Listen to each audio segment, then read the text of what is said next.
Muy bien, entonces iniciamos nuestra clase 7. En esta clase 7 nosotros estamos entrando en nuestra tercera unidad que trata sobre la filosofía china. Vamos a abordar en esta ocasión dos puntos: rasgos fundamentales de la filosofía china y puntos de partida de la filosofía china. Rasgos fundamentales de repente hacen referencia a sus características generales, de repente a ciertas condicionantes geográficas, sociales, lingüísticas y también las fuentes que se utilizan para el estudio de la filosofía china. Mientras que puntos de partida de la filosofía china hace referencia a esos puntos de arranque, es decir, desde dónde parte la filosofía china, sus reflexiones en cuanto a los sujetos que reflexionan y así también sobre los temas reflexionados. Pero en esta ocasión, en esta clase, nosotros vamos a ver este primer punto que hace referencia a rasgos fundamentales de la filosofía china. Y evidentemente acá no se trata de enseñar filosofía china, sino reflexionar un poquitito sobre, sobre este punto. Y en esta clase quisiera compartir con ustedes algunas de las ideas de repente que estuve encontrando al darle una lectura a este tema titulado Rasgos fundamentales de la filosofía china. Como les había dicho, vamos a abordar un poco esta cuestión de la terminología misma, es decir, qué es la filosofía china, qué estamos haciendo referencia cuando hablamos de filosofía china, ciertas caracterizaciones. De hecho, las caracterizaciones en su momento habíamos visto cuando estudiamos la filosofía oriental en general, y les voy a presentar un poco más adelante lo que ya habíamos visto en esa ocasión, siempre a partir de algunos teóricos, algunos filósofos, evidentemente. Veremos también lo que serían los condicionantes geográficos y sociales, es decir, ciertos factores geográficos, ciertos factores sociales que direccionaron la filosofía china hacia un punto o hacia ciertos puntos en particular. Así también algunos condicionantes de la lengua y de la escritura y las fuentes de la filosofía china. El primer punto, y esto evidentemente estoy compartiendo con ustedes algunas de las ideas que encontrarán a su vez con la lectura de este material. Esto sería la bibliografía 1 en nuestra plataforma. Cuando abordamos la cuestión de la terminología, en primer lugar, evidentemente sería interesante preguntarnos, ¿se puede hablar de filosofía china? Y aquí me gustaría de repente, a partir de las lecturas que ya han venido desarrollando, si pueden de repente ensayar una respuesta a esta pregunta. ¿Qué nos decís, Edgar, Jorge? ¿Se puede hablar en líneas generales de filosofía china? Evidentemente, aún no hemos entrado a ahondar en este tema, pero ¿qué respuesta de repente podemos encontrar a esta pregunta? Y si consideramos el taoísmo, tenemos bastantes cosas que podemos hablar al respecto. Es decir, conceptos filosóficos o digamos ideas que pueden ser tomadas como filosofía, ¿no es cierto? Sí, son, según lo poco que pude leer, al menos de lo que es la línea del taoísmo, tiene bastantes ideas y expresiones filosóficas mismas que si se ponen a discusión o en contraste, de repente pueden dar salida a muchas otras cosas. Correcto. Jorge, de repente alguna respuesta. Sí, según mi entendimiento, si vamos a hacer una comparación con la filosofía hindú, india, yo encuentro a los chinos que son mucho más prácticos y ellos prácticamente no están en la cuestión espiritual, religión. y está casi totalmente separado de la religión, la filosofía de los chinos. Más bien es Entiendo, totalmente práctico. entiendo. Bueno, vamos a ir viendo sobre el punto. Natalia, de repente alguna respuesta, alguna idea, o vamos a dejar para la próxima para Natalia. Bueno, de hecho, esta pregunta de que si se puede hablar de filosofía china es una pregunta que debemos analizar de repente teniendo en cuenta, en primer lugar, que la filosofía, tal como nosotros la conocemos en su etimología, entendida evidentemente como amor a la sabiduría, estamos hablando de un concepto occidental. De hecho, el concepto de filosofía surge en Occidente, y eso lo sabemos, de la mano de los griegos en el siglo VI antes de Cristo, y más por sobre todas las cosas a partir de Pitágoras, que acuña justamente este término de filosofía como un amor a la sabiduría. Sin embargo, ahí es interesante entender que este amor a la sabiduría en cierta manera indica una acción o una actitud ante la sabiduría, que es una inclinación hacia la misma. Por lo tanto, hay una diferencia entre lo que es la sabiduría en sí y el amor a la sabiduría. En sus orígenes, la filosofía es entendida, como su nombre nos sugiere, como amor a la sabiduría. Pero por otra parte está la sabiduría en sí, que para los griegos era el sophos, mientras que el amor a la sabiduría, insisto, era eh, la filosofía. Ahora bien, si utilizamos este concepto occidental de filosofía como una búsqueda sistemática de la verdad, pues justamente el amor a la sabiduría implica una búsqueda sistemática de la verdad. Evidentemente, este concepto tendría ciertas limitaciones para aplicarlo a la llamada filosofía china, puesto que la filosofía china, tal como la conocemos, no tiene como propósito principal la búsqueda sistemática de la verdad, ni tampoco es una actitud de amor o de inclinación hacia la sabiduría.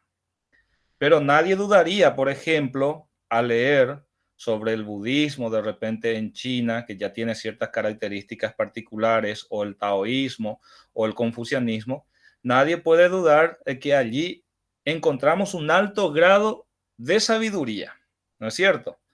Es decir, nosotros podemos leer de repente a Confucio, leer otros textos antiguos de pensadores chinos y podemos decir, aquí se encuentra un alto grado de sabiduría, evidentemente, porque se aborda cuestiones relacionadas al ser humano, cuestiones relacionadas a la política, cuestiones relacionadas a la familia, y uno puede decir, aquí, insisto, hay sabiduría. Entonces, hay sabiduría, sin lugar a dudas. Todos podemos afirmar eso a grandes rasgos. Más allá de los fines, puesto que los fines, en este caso, de lo que llamamos filosofía china, no apunta, insisto, a la búsqueda de la verdad, sino más bien a su practicidad para la vida cotidiana, la vida humana. Entonces, si la filosofía es un concepto occidental, entendida como amor a la sabiduría, ¿cómo, cómo era de repente concebido esa, ese conjunto de pensamiento o la sabiduría misma entre los chinos? Porque debemos entender que los chinos en su lengua y en su escritura, bastante, digamos, distinta, diferente a la occidental, tienen sus propias expresiones para definir lo que sería la filosofía para Occidente. Y aquí encontramos un término, si nosotros ponemos en el buscador filosofía en español y pedimos que nos traduzca al chino, nos va a salir esta expresión. De hecho, en caracteres chinos, pero va a salir esta expresión que se lee más o menos como She Sui, que vendría a ser doctrina de la sabiduría. O sea que etimológicamente en China la palabra She Sui no significa amor a la sabiduría ni sabiduría misma, sino indica una doctrina de la sabiduría, es decir, seguir ciertas directrices que llevan a la sabiduría.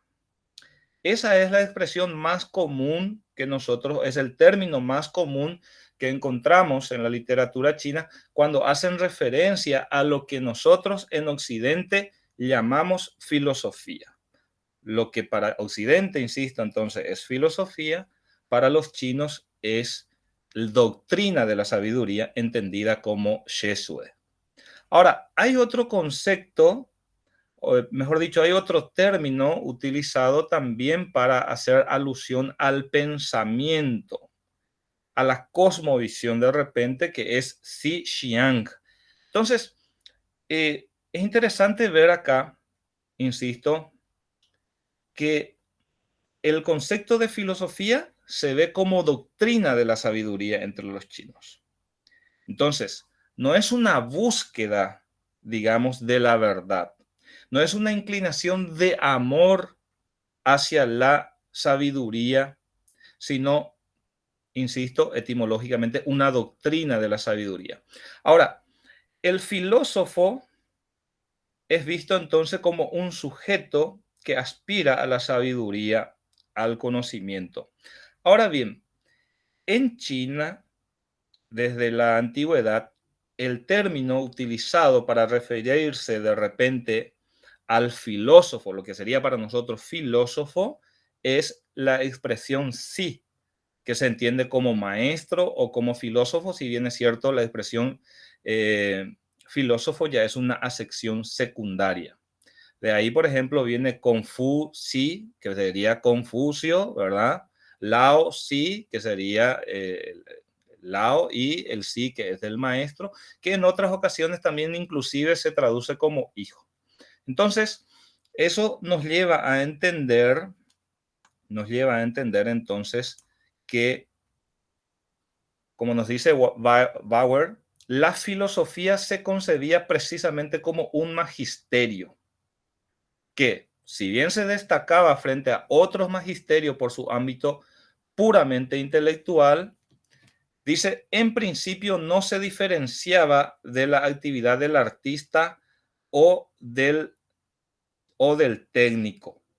Bueno, esto nos lleva a entender entonces que lo que sería el concepto similar al del filósofo en China sería el concepto del maestro. Bien, a partir de ahí, más allá de estas consideraciones, de que si es o no filosofía, encontramos lo siguiente, que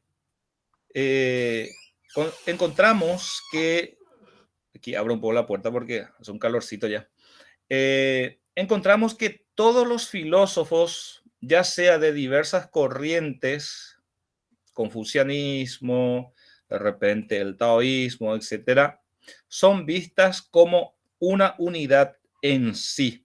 Y aquí hago referencia a un renombrado historiador de la antigüedad, Sima Qian. Sima Qian escribió Memorias históricas, se considera la primera obra fundamental de China. Y en esta obra, Sima Qian, fíjense que es conocido como el Heródoto de China, así como Heródoto en Grecia tuvo una notable labor historiográfica. Aquí tenemos el caso de Sima Qian.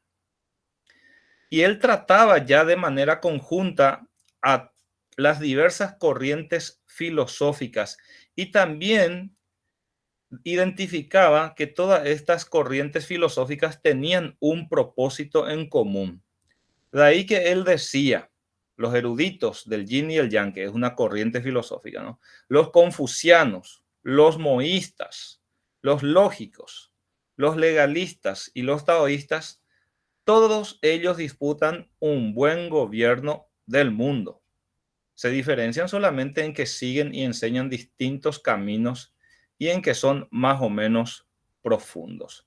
Básicamente, entonces, más allá de la discusión que pueda existir sobre si de repente un pensador chino fue o no filósofo, pues evidentemente desde la concepción occidental no lo serían, pero eso es discutible evidentemente.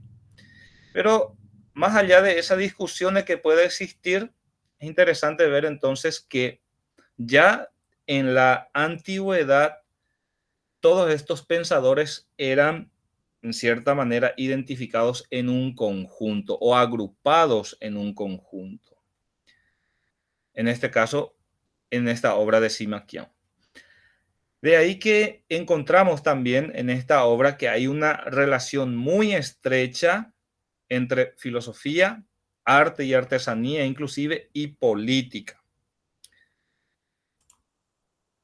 Bueno, pasamos un poco a la cuestión de las caracterizaciones. Después vamos a llegar a ciertas conclusiones.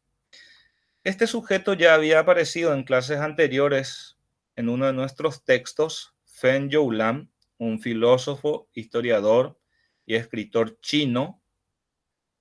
Estudió filosofía ya en China, luego hizo su doctorado en los Estados Unidos, recibió influencia de filósofos norteamericanos como John Dewey.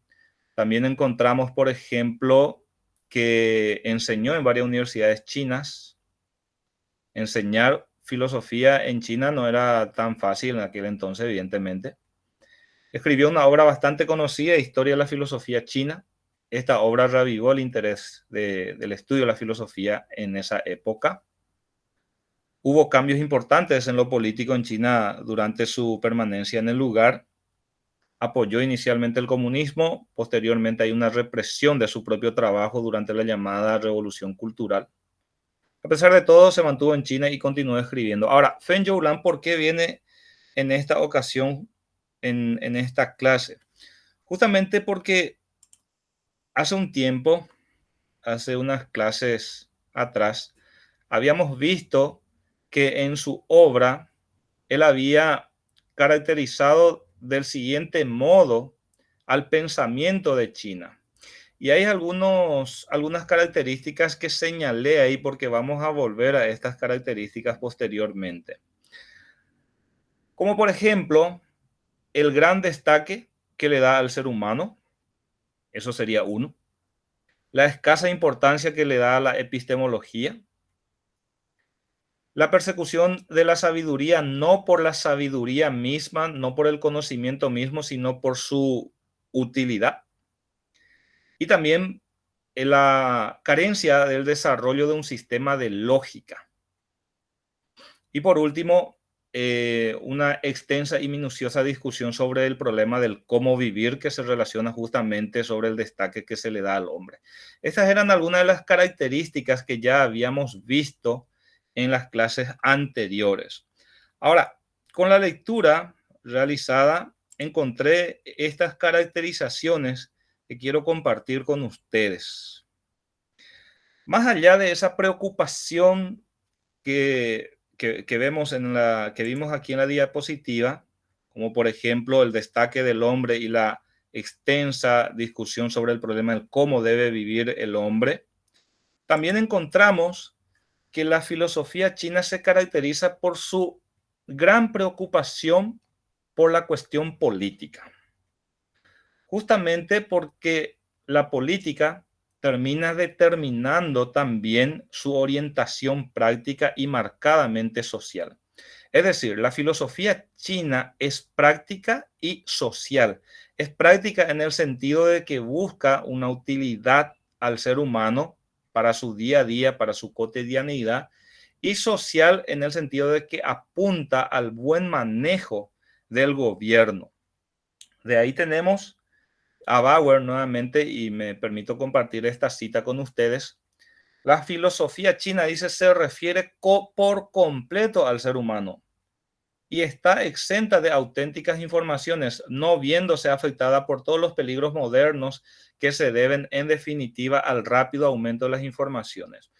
Cuando Bauer hace referencia al rápido aumento de informaciones, hace referencia, por ejemplo, a informaciones que parten de las diversas ciencias, sean estas ciencias naturales, sean estas ciencias sociales, ciencias duras, etc. La filosofía occidental se ve muy influenciada por las informaciones que parten de las diversas disciplinas.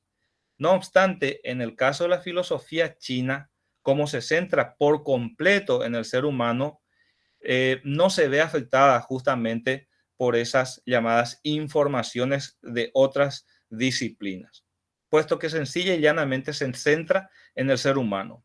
Entonces, más allá de esa preocupación de la filosofía china por el ser humano, por el cómo vivir, también la política es una preocupación importante de la filosofía china, o al menos de alguna de las corrientes como el confucianismo, como vamos a ver en la diapositiva siguiente.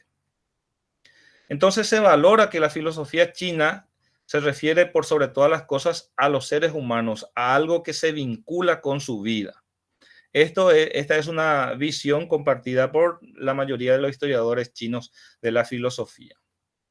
En otras palabras, diríamos en conceptos occidentales que se caracteriza la filosofía por su antropocentrismo. Es indiscutible, nos dice a su vez Bauer, que el ser humano en sociedad, ocupa un lugar central en la filosofía china. Esta es una de las caracterizaciones nuevas que encontramos más allá de lo que señalaba en el otro material Feng Youlam. Ahora, aquí algunas de estas características vamos a volver a ver más adelante.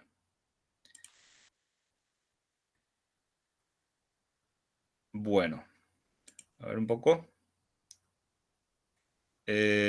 Vamos a ir pasando ahora a lo que sería el tercer punto, condicionantes geográficos y sociales. Antes de realizar esta lectura, no me había llamado tanto la atención, confieso, que de repente la filosofía o el pensamiento de una época, de una sociedad en una época determinada, mejor dicho, pudiera estar tan influenciado por los elementos o los factores geográficos. No obstante, en esta fuente hace referencia que sí podemos encontrar al menos cuatro situaciones o factores geográficos y sociales que en cierta manera direccionaron la preocupación de la filosofía china y sus intereses. Como por ejemplo, primero vendría a ser el hecho de que China fue un país constituido, nos dice, casi únicamente por el campesinado. Esto hasta muy reciente, hasta la segunda mitad del siglo XX, la mayor parte de la población china estaba compuesta por el campesinado.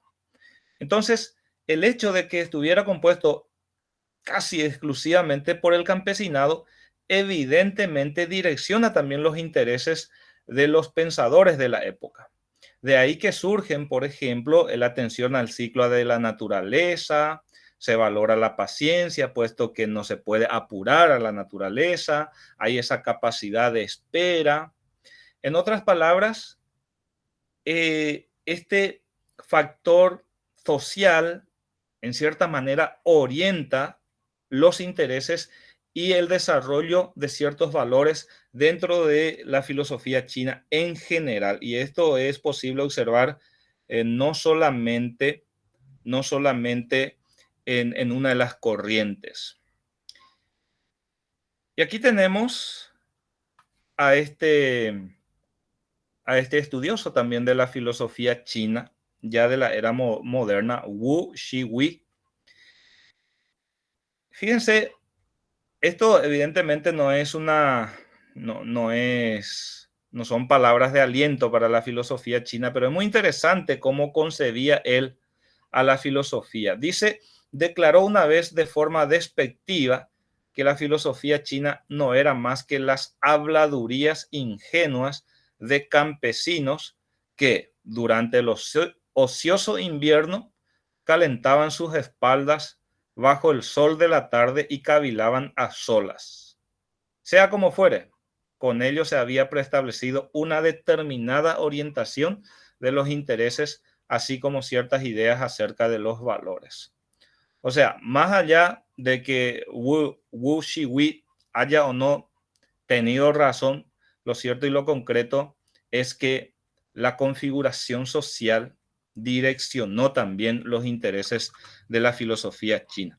Entonces, el primer factor o condicionante social en este caso fue la configuración de la sociedad china en la mayor parte de su historia constituida exclusivamente por el campesinado. El segundo condicionante sería la configuración patriarcal de la familia china. Esto, por sobre todas las cosas, se observa desde mediados del primer milenio antes de Cristo. Eso significa que también de repente hay ciertos registros de familias matriarcales con anterioridad a esta época, pero desde aproximadamente el 500 antes de Cristo, pues a eso hace referencia mediados del primer milenio antes de Cristo, se observa una fuerte configuración patriarcal. Y sin entrar en muchos detalles, evidentemente la configuración patriarcal otorga una preponderancia al padre de familia. Y esta configuración jerárquica no solamente se observa en la familia, sino que se concebía que incluso existía en el cosmos y que eso no debía ser perturbado. De ahí que los chinos tenían una predisposición evidentemente cultural a aceptar el poder de los emperadores. El poder de los emperadores era un poder que no podía ser discutido. Entonces, No escucho, ustedes escuchan. Si le confirman al compañero. Sí, se escucha, Jorge. ¿Vos me estás escuchando, Jorge? Ahora te escucho y sale entrecortado, profesor. ¿Es probable que sea tu señal por la lluvia? Sí, su señal es entonces, profe. Sí. Ahora escucho bien. Bueno, de igual modo voy a hablar un poquito más fuerte a ver de repente si captas. Entonces, decíamos que el segundo condicionante social en este caso vendría a ser la configuración patriarcal. Esto tuvo sus derivaciones filosóficas. Nuevamente Bauer aquí nos dice, no obstante, la aplicación del modelo patriarcal al mundo en su conjunto, en el que el emperador actuaba simultáneamente como superpadre de la humanidad y como hijo del cielo, conservó un carácter extremadamente sugerente.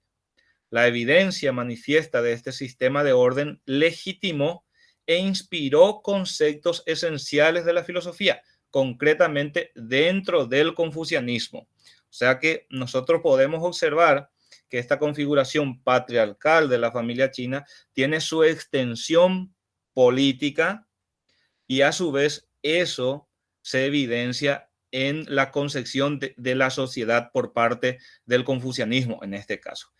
Miremos en ese sentido cómo concebía Confucio la política.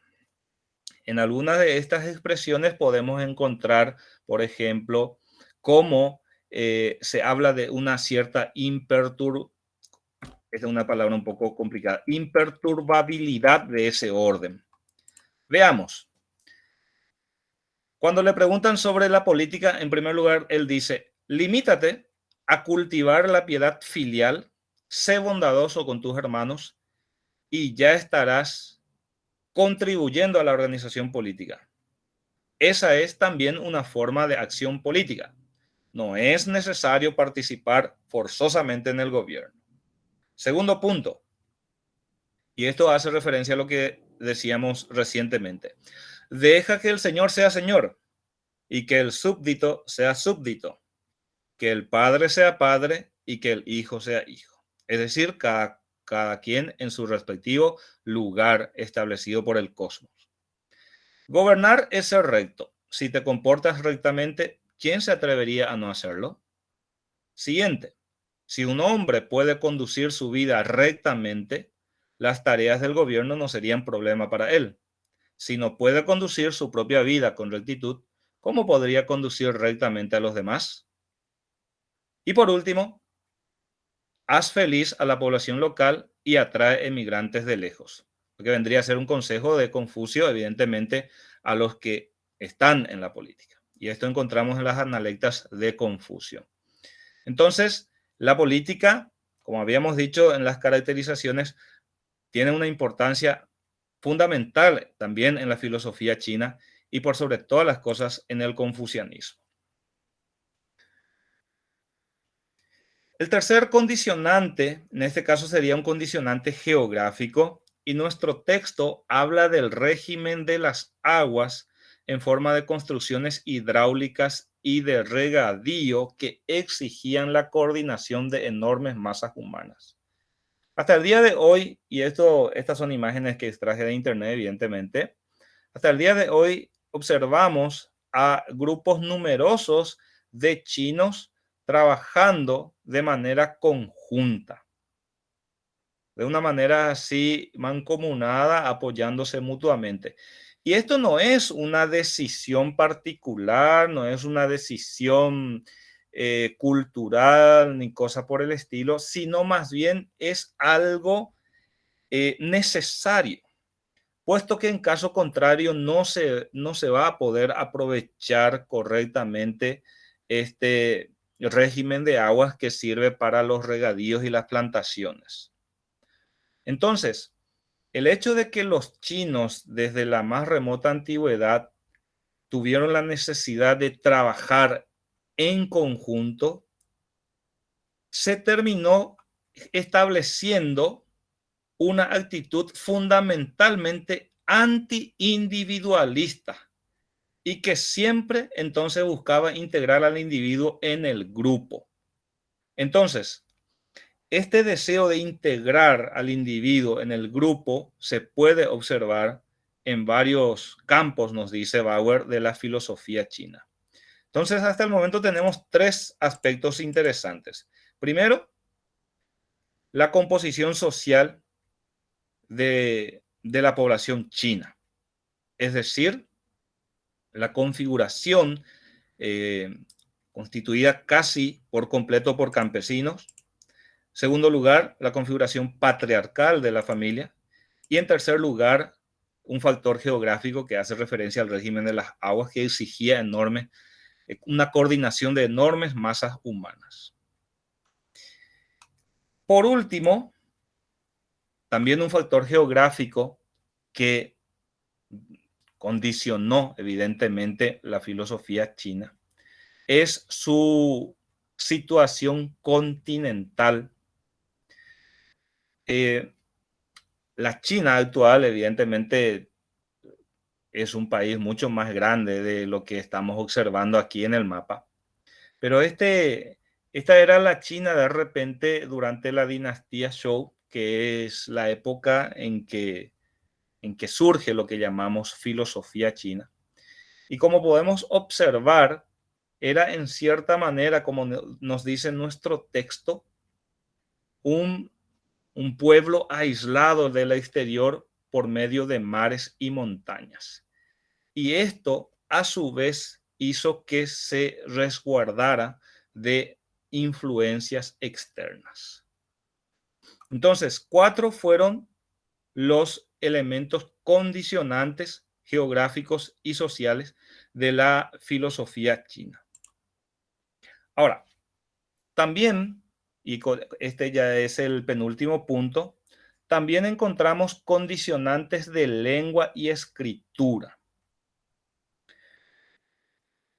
En el texto encontramos, por ejemplo, que la cultura china y obviamente la filosofía china fue protegida en cierta manera de influencias externas debido a que su escritura y su lengua era una lengua en cierta manera aislante. Ahora, dejamos también en claro que no siempre mantuvo esta característica de lengua aislante, sino que con el correr de los años también se fue volviendo ya una lengua más aglutinante. Pero cuando decimos que en la época en que la filosofía surge en China, su escritura y su lengua era una lengua aislante. ¿Qué significa eso? La escritura de los chinos es una escritura ideográfica. Y como podemos observar allí en pantalla, la escritura ideográfica, eh, cada símbolo, aquí por ejemplo, en la palabra doctrina doctrina de la sabiduría, que es She Sue, observamos dos símbolos, dos símbolos. Y en la palabra Xixian, que significa pensamiento, también observamos dos símbolos. Entonces, en una escritura geográfica, cada símbolo expresa una idea o un objeto, a diferencia de lo que serían nuestras formas silábicas o alfabéticas de Occidente, donde de repente una letra es un sonido que uniéndose con otra letra genera otro tipo de sonido. Entonces, esta característica de la lengua y escritura china hizo que fuera muy difícil introducir conceptos filosóficos provenientes de afuera a esta escritura ideográfica. Y en el texto ustedes encontrarán ejemplos de cómo al intentar introducir conceptos de otras latitudes como utopía, por ejemplo, terminaba perdiendo su significado y con el tiempo se terminaba suprimiendo, es decir, se dejaba de lado. Con esto lo que decimos es que la filosofía china se mantuvo cerrada a partir de la escritura y la lengua aislante que tenía. Por eso nos dice Bauer nuevamente, a buen seguro el papel relativamente secundario que la epistemología y la lógica desempeñaron en la filosofía china tiene aquí su causa, debe decir su causa. Y aquí encontramos justamente que la epistemología, entendida como de repente el estudio, esa rama de la filosofía que aborda el conocimiento en sí, no ha tenido un desarrollo un desarrollo importante en la filosofía china. Por ejemplo, es posible percibir ausencia de clases de palabras, ausencia de tiempos verbales, formas verbales, muchas formas verbales, inclusive ausencia del verbo copulativo es o ser, por ejemplo, no se encuentran en la lengua y escritura china. Por lo tanto, se volvió muy difícil introducir pensamientos o conceptos provenientes de otras latitudes. Con el tiempo sí fue pasando ya a convertirse en una lengua más flexiva, más aglutinante. Pero lo cierto y lo concreto es que en el momento en que la filosofía aparece en China por primera vez, allá a mediados del primer milenio antes de Cristo, la lengua china era una lengua aislante. Por lo tanto, no se vio influenciada por pensamientos foráneos. El estudio de la filosofía china también está bastante condicionada por las fuentes a las que accedemos para el efecto. Y esto en cierta manera resulta paradójico, puesto que encontramos que desde muy temprano ya los chinos realizaban cierta impresión tipográfica y esto hacía que se pudiera transmitir de un modo bastante fiel las diversas doctrinas de la filosofía china. Pero varias de estas obras terminaron perdiéndose y por lo tanto nos llegan ya ideas, pensamientos, doctrinas en cierta manera parciales. Así también debemos entender que a lo largo del tiempo muchas doctrinas eran transmitidas por la vía, digamos, no escrita, principalmente la tradición oral, y eso en más de una oportunidad perdieron interés, se dejaron de utilizar, de difundirse, quedaron en el olvido. Otros, por ejemplo, que ya no se entendían porque hacían referencia a contextos específicos. Y así también, algo no menos importante, doctrinas que no eran gratos a las autoridades y que fueron perseguidos y eliminados. Por lo tanto, lo que hoy conocemos del pensamiento chino está limitado en gran manera por las fuentes que han sobrevivido.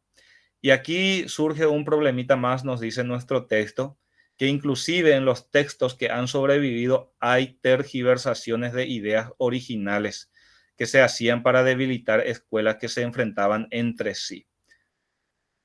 Por ejemplo, si el filósofo Edgar decía que el viento era bueno, de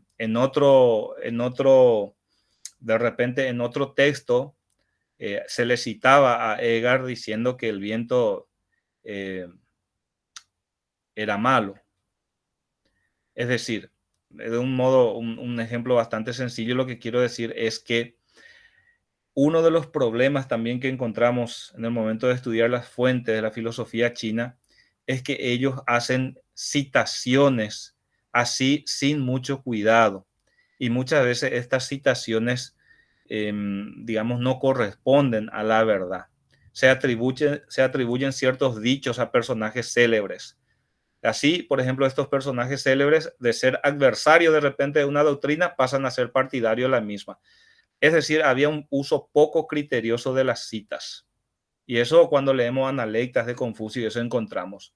Fulano dijo, Mengano dijo, y no hay de repente no hay modo de probar eso. A modo de conclusión, primer punto. Entonces, la filosofía china es un producto difícil de definir, pero evidentemente podemos denominar con nuestro término filosofía, aunque solo coincidan en partes esenciales con la filosofía occidental. Sí, hablemos de filosofía china. Segundo punto, la filosofía china entonces demuestra un gran interés en el ser humano, pero también en la política. Tercer punto, observamos condicionantes geográficos y sociales de la filosofía china. Como ya hemos señalado, la constitución casi exclusiva de la sociedad china por el campesinado a lo largo de su historia, la configuración patriarcal de esa familia, y eso se extiende a la política, el régimen de aguas que favorece una actitud anti-individualista y la configuración geográfica continental que lo aisló de otras sociedades. Así también, como penúltimo punto, encontramos que la escritura y la lengua chinas protegieron en su carácter inicialmente aislante la cultura y la filosofía chinas de influencias externas. Y como último punto, entonces, tenemos lo que dijimos recientemente, que la comprensión de la historia del pensamiento chino, en cierta manera, se halla limitada por las fuentes que han sobrevivido al tiempo, al desinterés y también a la censura. Entonces, estas son las conclusiones a las que llegué a partir de la lectura de este material. Insisto, no se trata de enseñar filosofía, sino en este caso de compartir con ustedes mis hallazgos. Les invito cordialmente que puedan realizar una relectura de ese material. Esto vendría a ser la bibliografía 1. Y este sí es la actividad de la clase 7, evidentemente sin tarea. En algún tiempito que tenga, leer un poco sobre los puntos de partida de la filosofía china, que vendría a ser la bibliografía 2. Las fuentes que hemos consultado: Historia de la filosofía china, Bauer, esta es la bibliografía básica 1 y 2, y esta es la complementaria cuando estuvimos señalando sobre las características de la filosofía o del pensamiento chino, según Feng Youlan. Y bueno, esto quería compartir con ustedes, estimados estudiantes, agradeciéndole una vez más por su presencia, por su permanencia. Me gustaría escuchar algunas apreciaciones, algunos comentarios, algo que le haya llamado la atención, algo que hayan registrado. Llamo atentamente. La inexistencia de estratos sociales como en otras civilizaciones. Casi es homogéneo su sociedad compuesta por su mayoría de campesinos y el hábito cultural de trabajar en comunidad. Y la casi inexistencia del individualismo, también el sí, la terminación del sí significa que encierra algo de sabiduría o es un maestro relacionado con la terminación sí. Y no se habla mucho de religión, casi nada de religión. Los chinos no creen en Dios o en dioses. Al menos en estas caracterizaciones y en estos condicionantes no encontramos evidentemente alusiones a la religión. Ahora bien, en la clase siguiente, cuando comencemos a abordar las diferentes corrientes, como por ejemplo el confucianismo, el taoísmo, también el budismo en China, que tienen sus características especiales, vamos a ver un poco hacia dónde apuntan sus intereses. Pero sí, efectivamente, en estos condicionantes y en estas características, la cuestión de Dios tal como conocemos en Occidente, pues evidentemente está ausente, ¿verdad? Son cosmovisiones muy distintas en ese sentido. Edgar, algunas palabras, algunos aportes. Bienvenidos. Un poquito cambiando la forma que lo dijo Jorge. Sí, los chinos tenían unas castas bien diferenciadas. Estaban lo que serían el emperador, la familia del emperador, que tenía un régimen totalmente diferente, los funcionarios gubernamentales, los nobles, los ricos, los terratenientes, entre ellos estaban los eruditos, lo que eran los sabios, por decir así, y vamos a decirle, en la mayoría, los agricultores, artesanos, que eran los que más estaban en la base de lo que es la filosofía en sí.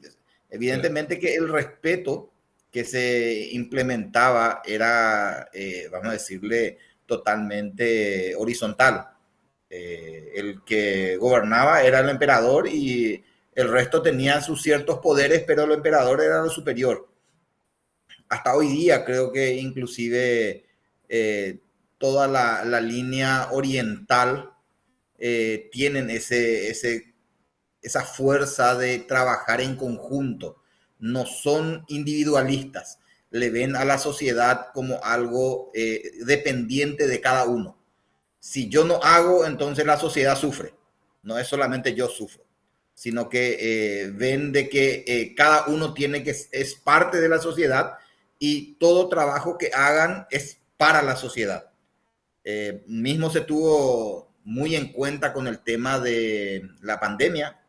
Imagínense que estamos pasando del 500 años antes de Cristo al 2022, y cuando los japoneses dijeron de que, o los orientales en general, dijeron de que existía la posibilidad de tener una pandemia y todo el mundo tenía que usar tapabocas, y nadie cuestionó, todo el mundo tenía que usar tapabocas. O sea, la forma en que ellos ven a la sociedad es totalmente diferente a lo que vemos los occidentales. La filosofía que ahora me di cuenta que había sido, no era el contexto filosófico que nosotros manejamos como definición, sino que para ellos es la sabiduría propiamente, no el amor a la sabiduría. Ellos vivían en base a eso, en base a esa sabiduría que se les iba comunicando.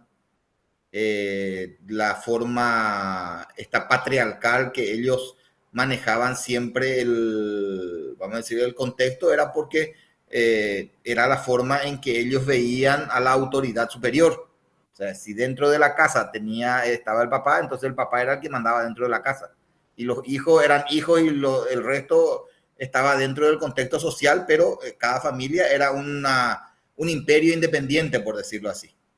Y la expresión mínima del poder imperial. Sí, de esa manera ellos se manejaban en sus casas.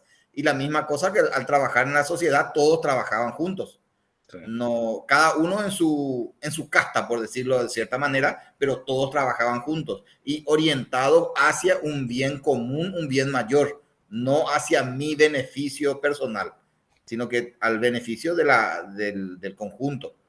Y evidentemente, así como vimos ahora, que yo nunca le tomé por ese lado de cuáles eran las características particulares del por qué estaba limitado el contexto en sí de aislarse. Porque los orientales siempre estuvieron aislados hasta que fueron invadidos por los occidentales y ahí fueron cambiando sus formas de vida, su filosofía de vida. Sí, sobre el punto señalar un poco, ¿no es cierto?, que este aislamiento, por decirlo así, se entiende que es un aislamiento en general, pero no absoluto, ¿verdad? Entendiendo que sí existían rutas comerciales que llegaban inclusive hasta Oriente. Solo que digamos, en líneas generales sí se habla de un aislamiento debido a esos condicionantes geográficos y así también lingüísticos, ¿no es cierto? Por eso es que las influencias han sido prácticamente nulas en el pensamiento chino, ¿no? Muy buen aporte también, Edgar. Y bueno, realmente leer filosofía de Oriente es apasionante. Nos encontramos con ideas, situaciones, pensamientos sumamente nuevos para nosotros los occidentales. Y como habíamos visto en un principio cuando dijimos por qué estudiar filosofía de Oriente, evidentemente enriquece nuestra cosmovisión, amplía nuestro panorama sobre el ser humano, su cultura y su conocimiento, ¿no? Y ese es el desafío, seguir leyendo, seguir analizando, seguir compartiendo también nuestras apreciaciones, nuestras conclusiones a partir de estas lecturas.